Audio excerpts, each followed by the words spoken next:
Est-ce que vraiment c'était mieux avant et est-ce que vraiment à l'époque on pouvait s'acheter vachement plus de choses avec notre argent que maintenant? Eh bien en fait vous allez voir que la réponse est pas si binaire que oui ou non parce que ça dépend énormément des produits. Le but de cette vidéo aujourd'hui c'est donc de comparer sur des produits de grande consommation, de se dire est-ce que ils coûtent finalement plus cher aujourd'hui qu'avant ou pas, et ensuite c'est aussi de parler et de s'initier à ce concept d'inflation et d'augmentation des salaires et tout ça, puisque ça va introduire les vidéos suivantes de la chaîne. On va faire un petit peu une série sur l'évolution des prix de l'immobilier, on va essayer de se projeter pour savoir où ça vaut le coup d'acheter aujourd'hui, et aussi on va parler salaire, puisque du coup on va voir s'il est encore possible en 2024 avec une vie devant soi. Alors une vie ça peut être, on verra, on fera plusieurs typologies de vidéos, mais 20 ans, 30 ans, 40 ans, est-ce qu'aujourd'hui en gros avec 2500 € par mois, il est possible de devenir millionnaire en immobilier à la fin de sa vie? Alors bien sûr dans la vidéo on va parler avec des chiffres concrets comme on le fait habituellement sur cette chaîne, ce sera pas un truc pour vendre une formation ou quoi que ce soit, donc on sera très factuel. Et donc en fait pour commencer à bien s'initier au concept que notre cerveau humain a quand même mine de rien du mal à comprendre, qu'est l'inflation et l'augmentation des salaires dans le temps, eh bien on va parler des produits de première nécessité parce qu'en plus c'est un sujet qui est intéressant et qui touche tout le monde. Du coup,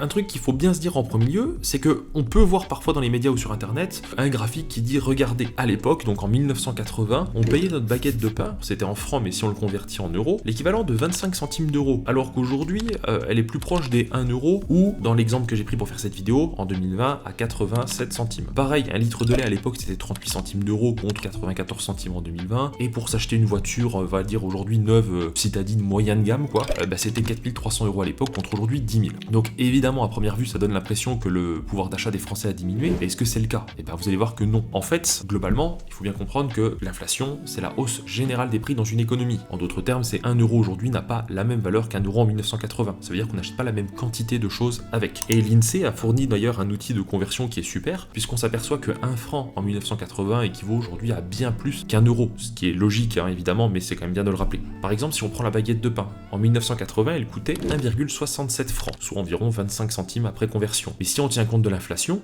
juste l'inflation, ça représente 70 centimes d'aujourd'hui. On se dit, ah ok, bon, finalement la différence elle n'est pas si grande, mais quand même, ça représente quand même 20 centimes de différence, mine de rien, mis bout à bout à la fin du mois, etc. Sauf que, ce qui manque comme information là-dedans, c'est l'évolution des salaires. Puisque, en fait, si on prend en 1980, le SMIC horaire, en équivalent euro, était de 2,13 € par heure. Ça fait 13 francs 97. Aujourd'hui, à l'heure, il est de 9,88 €, soit 64,81 francs. Donc ça signifie en fait qu'en 1980, il fallait travailler 8 minutes et 28 secondes pour acheter une baguette de pain, alors qu'en 2020, il ne faut plus travailler que 6 minutes et 53 secondes lorsqu'on est au SMIC. Autrement dit, en termes de pouvoir d'achat, on travaille moins longtemps aujourd'hui pour acheter une baguette de pain qu'il y a 40 ans. Donc, cette fameuse baguette de pain qui est quand même l'exemple vraiment franco-français, etc. qu'on prend souvent, aujourd'hui, elle coûte malgré tout moins cher qu'à l'époque. Pareil pour le litre de lait, on peut faire le calcul, donc il coûtait 2 francs 51 en 80, donc 1,06 € aujourd'hui. En 2020, il coûte en moyenne 94 centimes le litre, donc c'est encore une fois moins cher qu'en 80. Pareil pour la plaquette de beurre, à l'époque en 80, elle coûtait 5,90 francs, donc l'équivalent de 2,49 €.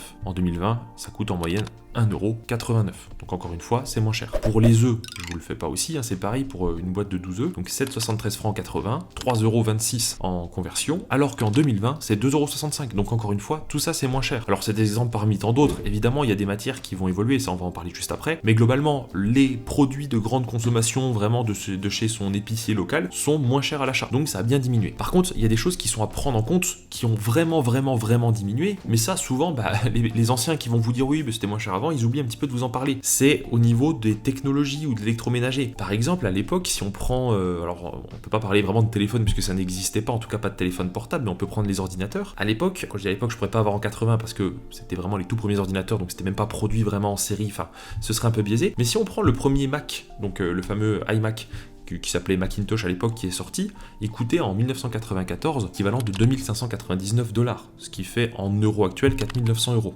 Aujourd'hui, un iMac débute à 1299 €, alors évidemment que la qualité s'est largement améliorée, les performances aussi, donc il coûte quasiment 3 fois moins cher qu'avant pour des prestations de meilleure qualité. Alors du coup, comment expliquer qu'aujourd'hui finalement on travaille moins pour obtenir davantage de biens et services? Ça tient à plusieurs facteurs économiques qui sont fondamentaux et qui ont radicalement transformé la manière dont nous produisons et consommons, notamment depuis les années 80, puisque ça fait maintenant plus de 40 ans, ça fera presque 45 ans. Donc il faut bien se dire une chose, déjà les entreprises elles ont appris entre-temps à réduire leurs coûts tout en augmentant leur productivité. Ça peut être grâce aux projets technologiques, mais c'est aussi grâce à une meilleure gestion des ressources. Et donc maintenant finalement avec moins d'énergie, moins de personnel, moins d'espace physique, on arrive à produire plus et en un temps plus court.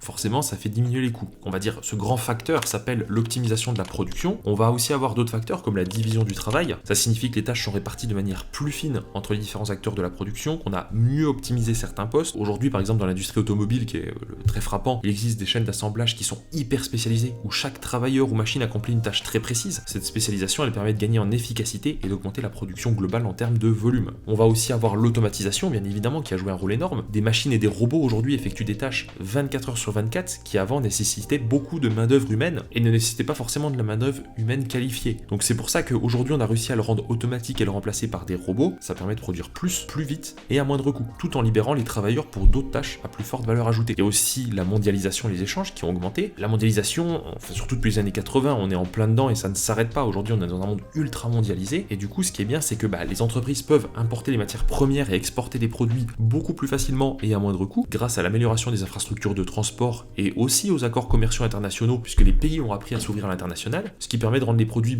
plus accessibles à des prix plus compétitifs tout en créant des économies d'échelle à l'échelle mondiale et aussi en donnant un petit peu plus de force économique à certaines entreprises, ce qui leur a permis de développer encore mieux des nouvelles technologies, d'embaucher plus de monde pour de la R&D ou tout simplement pour améliorer son process. Donc qui dit embaucher dit répartition des ressources par le travail. Donc ces gens ont plus de pouvoir d'achat, donc ils contribuent à un monde économique. Enfin vous voyez, là on parle vraiment des cercles vertueux de l'économie dans son ensemble. Donc voilà pourquoi ça a diminué et que certains produits du coup coûtent beaucoup moins cher qu'avant et qu'aujourd'hui quelqu'un qui est au SMIC finalement peut se payer plus de biens et services qu'avant à salaire égal avec inflation convertie. Ce qui nous biaise dans nos calculs aujourd'hui quand on a l'impression que des personnes qui ont des petits revenus sont vraiment en galère alors qu'avant c'était pas trop le cas, c'est les choses qui ont drastiquement augmenté depuis les années 80. Et pas de bol, pour la plupart, ce sont des dépenses principales. En un, on va évidemment parler, même si on en reparlera du coup dans les autres vidéos par la suite, du prix de l'immobilier. Dans la plupart des grandes villes ou dans les zones tendues, les prix de l'immobilier ont grimpé plus vite que les salaires ne l'ont fait. Du coup, même si on n'a pas eu l'impression de perdre en cadre de vie sur l'achat des biens courants ou des services courants, en fait, on a aujourd'hui l'impression qu'on dépense tout notre budget dans le logement ou alors que c'est devenu difficile de se loger. Et ça, c'est vrai et c'est un fait qui est avéré. En fait, le prix moyen au mètre carré dans les villes comme Paris ou Lyon a été multiplié par 5 ou 6 seulement en quelques décennies. Ça signifie qu'une part beaucoup plus importante des revenus des ménages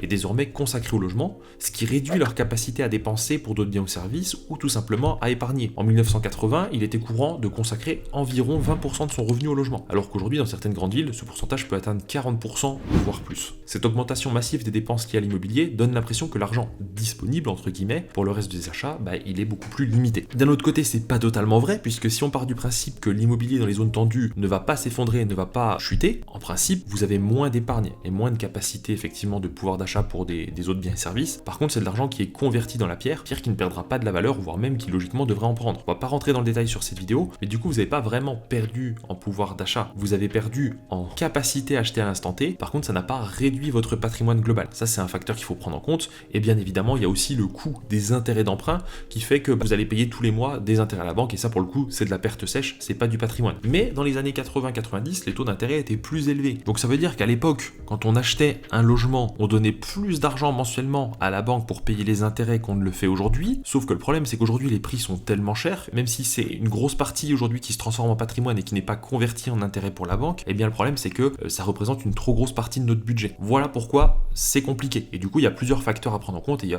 plusieurs nuances à prendre. Mais ça, on en reparlera un petit peu plus en détail dans les autres vidéos, parce que sinon la vidéo va être beaucoup trop longue. Aujourd'hui, quand on a l'impression aussi qu'on vit moins bien qu'avant, on peut parler des différents services, notamment l'électricité, le chauffage, assurance, qui eux ont vu leur prix augmenter. Donc forcément, vu que c'est des dépenses primaires, on a l'impression qu'elles prennent une grosse part très importante de notre budget et que finalement il nous reste pas grand chose pour le reste du mois pour aller au restaurant, partir en vacances ou se faire des plaisirs à droite à gauche. En plus, le mode, on va dire, de la société, de consommation de la société a un petit peu évolué, puisqu'aujourd'hui tout le monde a quasiment chacun sa voiture, donc il faut acheter des voitures, il faut aussi acheter de l'essence qui va avec, il faut aussi prendre des assurances voitures qui, elles, ont augmenté avec le temps, et puis aujourd'hui tout le monde a un téléphone, tout le monde a besoin d'internet, donc on a besoin aussi d'abonnements fibre, d'abonnements internet avec des gigas, etc. Et en fait on arrive à une part croissante de ce qu'on appelle les dépenses préengagées. Donc c'est des dépenses qu'on n'avait pas forcément avant, mais parce que la technologie n'existait pas. Pareil par exemple pour Netflix, aujourd'hui quasiment tous les foyers ont un abonnement Netflix ou Prime Video, peu importe, ça compte, c'est pas énorme, mais ça va être 10, 15, 20 euros par mois en fonction de ce que vous prenez, et du coup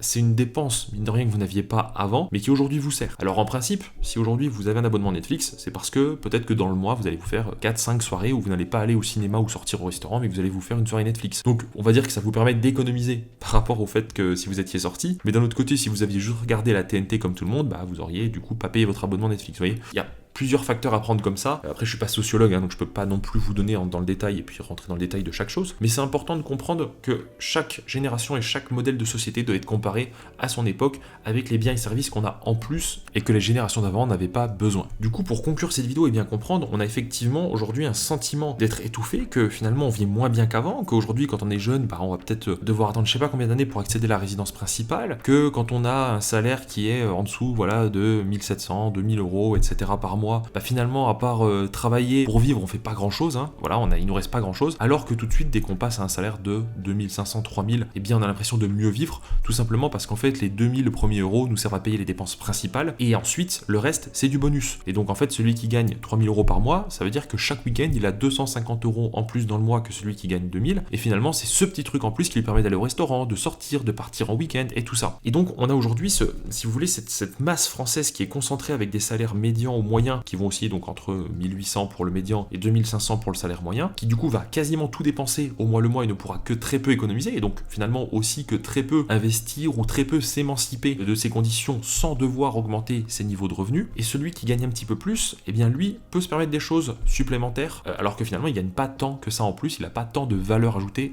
que ça en plus sur le marché du travail. Et ça c'est mon opinion personnelle, vous la prenez ou pas, peu importe, mais je pense qu'il y a eu l'effet des réseaux sociaux qui a énormément contribué à cette mentalité de oui mais aujourd'hui moi je peux plus rien me payer, j'ai un petit salaire, etc. Parce qu'en fait les réseaux sociaux globalement, les gens mettent leur meilleure vie dessus, ils mettent leurs souvenirs, leurs week-ends, les fringues de marque qu'ils viennent de s'acheter ou je ne sais quoi. Et donc du coup quand nous on est chez nous, quand on regarde ça, on se dit mais lui il s'est acheté ça, lui il est parti là, lui il est parti vivre à tel endroit dans le monde, moi je peux pas me permettre ça aujourd'hui, etc. Et donc on a l'impression qu'en fait nous on est un délaissé de la société, donc ça crée une sorte de sentiment d'isolement, alors qu'en fait la personne en face de vous elle gagne peut-être moins bien ou pareil que vous, simplement elle a pas les mêmes choix de dépenses, ou alors peut-être qu'elle aura économisé pour se faire ce fameux voyage qui vous rend un peu jaloux pendant plusieurs années, alors que si vous aussi vous économisez pendant plusieurs années, vous pourrez faire le même voyage qu'elle, voire peut-être même un truc un peu plus prestigieux ou je ne sais quoi. Vous voyez, donc il y a cet effet réseaux sociaux et perception de la société qui a un peu évolué. En bref, moi je trouve que c'est un sujet qui est très intéressant, mais il faut bien retenir que globalement, normalement on vit mieux aujourd'hui qu'avant, donc la réponse est désolé pour tous les réacs, non, c'était pas forcément mieux avant. J'espère que la vidéo vous a plu. Si vous aimez ce genre de vidéo, vous êtes intéressé par l'investissement, la fiscalité ou tout ce qui touche à l'économie et à la finance, on va dire de manière globale, vous pouvez retrouver plein de vidéos sur notre chaîne, on donne beaucoup de conseils, d'astuces, etc. Et si vous souhaitez prendre des rendez-vous de conseils fiscaux sur mesure, où vous pouvez tout simplement vous faire coacher par nos experts, vous pouvez aller sur les liens dans la description et prendre rendez-vous. Je vous dis à très vite pour de prochains contenus.